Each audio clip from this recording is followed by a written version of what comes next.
अस्सलाम वालेकुम। हम टॉपिक पढ़ रहे हैं एंडोक्राइन ग्लैंड्स। इससे पहले 3 ग्लैंड्स हम पढ़ चुके हैं। आज हमारा चौथा ग्लैंड है जिसको पेनक्रियास कहा जाता है।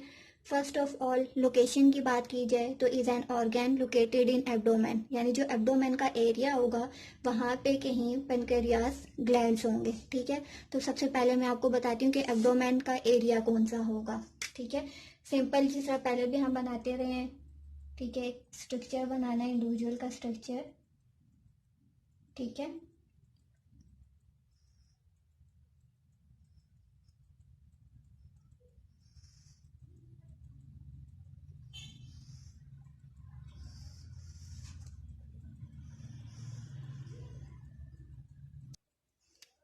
अब ये वाला एरिया जो होता है यहाँ से लेकर यहाँ तक एरिया, बेली बटन से नीचे थोड़ा सा, ये सारा एरिया हमारे पास एब्डोमेन का एरिया होता है। ठीक है,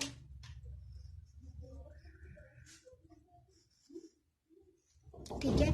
अब इस एब्डोमेन के एरिया में हम लोकेशन सर्च करेंगे पेनक्रियास की। फर्स्ट पे हम ड्रॉ करेंगे। ठीक है, इस तरह हेड लाइक आप कह लें। ठीक है, और ये हमारे पास है लीवर। ठीक है, LIVER। ठीक है, इसको हम लीवर का नाम देंगे। उसके बाद हमने साथ ही इसके बनाना है स्टमक। ठीक है, इस तरह से आपने लेके आना है।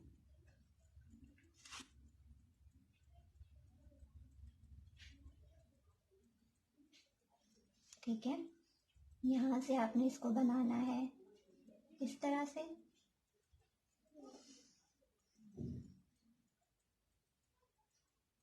Like this. ठीक है, ये आगे से बंद नहीं होगा बल्कि ओपन होगा। ठीक है, और ये एरिया जो है इसको हम कहेंगे स्टमक।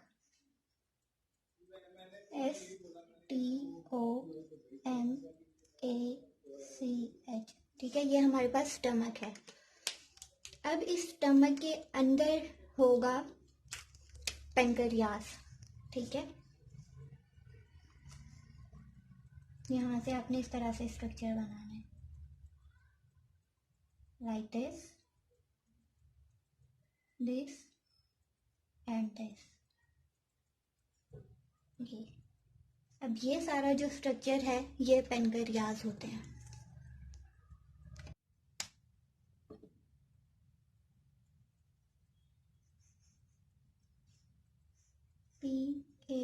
PANCREAS।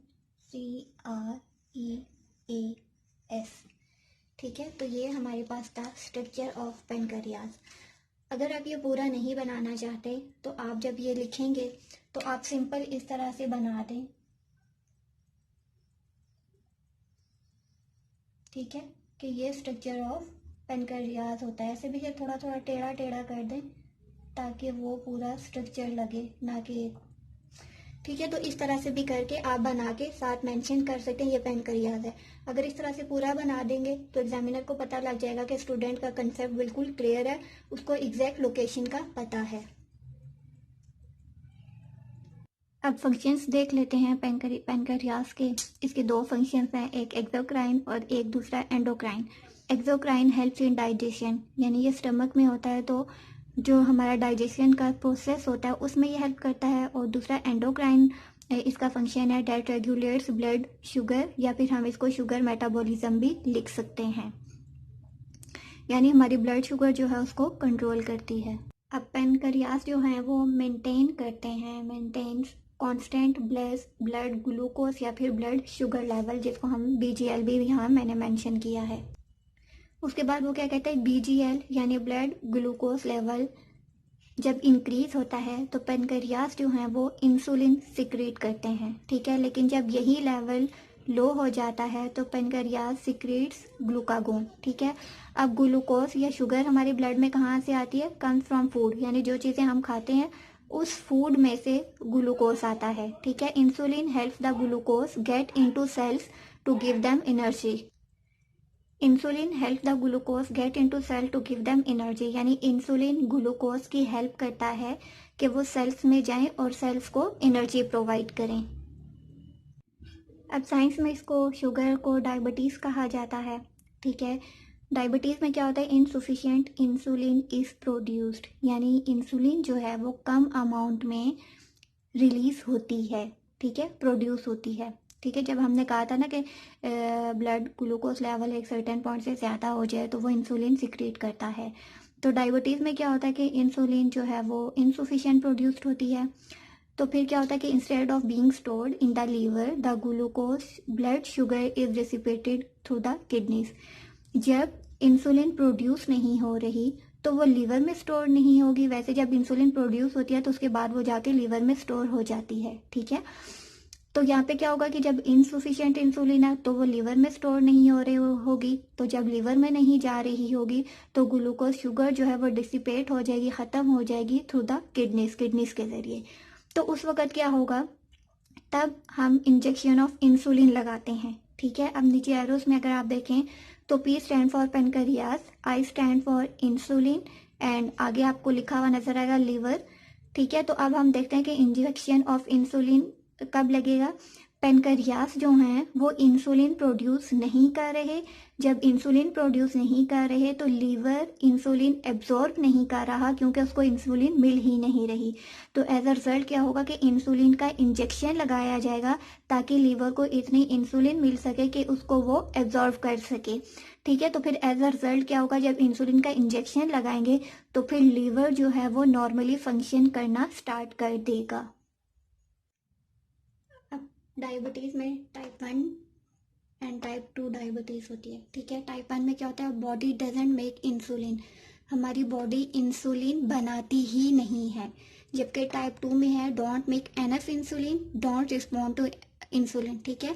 इंसुलिन बनाती तो है लेकिन इतनी ज़्यादा अमाउंट में नहीं बनाती कि वो ग्लूकोज को सेल तक पहुंचा सके, ठीक है। जब सेल तक नहीं पहुंचा सकती तो एनर्जी नहीं मिलती सेल्स को, ठीक है। ये मैंने लिखा है, इंसुलिन फूड हमने खाया उससे ग्लूकोज लेवल बनता जा रहा है, ठीक है, शुगर हमारे ब्लड में आती जा रही है, लेकिन अब इंसुलिन जो है वो प्रोड्यूस नहीं हो रही। जब इंसुलिन प्रोड्यूस नहीं होगी तो हमारा ग्लूकोज या शुगर जो है वो सेल्स तक नहीं जाएगा।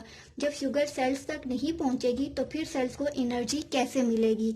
इसीलिए इंसुलिन का होना बहुत ज़्यादा ज़रूरी है ताकि ये जो फूड हम खा रहे हैं उससे जो हमें शुगर मिल रही है उसको सेल्स तक लेकर जा सके और सेल्स को ग्लूकोज की वजह से एनर्जी मिल सके और फिर सेल इस तरह अपनी प्रॉपर वर्किंग कर सकें। लेकिन जब सेल तक एनर्जी ही नहीं जा रही प्रॉपर एनर्जी ही नहीं जा रही तो सेल्स फिर वर्किंग करना छोड़ देते हैं। इसी वजह से इंसुलिन हमारी बॉडी के लिए इम्पॉर्टेंट होती है। तो ये हमारा टॉपिक पेनक्रियास का था जो रिलीज़ करते हैं इंसुलिन हार्मोन, और इंसुलिन शुगर लेवल में वर्कआउट करती है या शुगर मेटाबॉलिज्म में। हमारा पेनक्रियास का टॉपिक था। कोई सवाल हो कमेंट्स में पूछ सकते हैं। लाइक करें, शेयर करें, कमेंट करें, सब्सक्राइब करें। नेक्स्ट वीडियो में मिलते हैं। टिल देन टेक केयर, अल्लाह हाफिज़।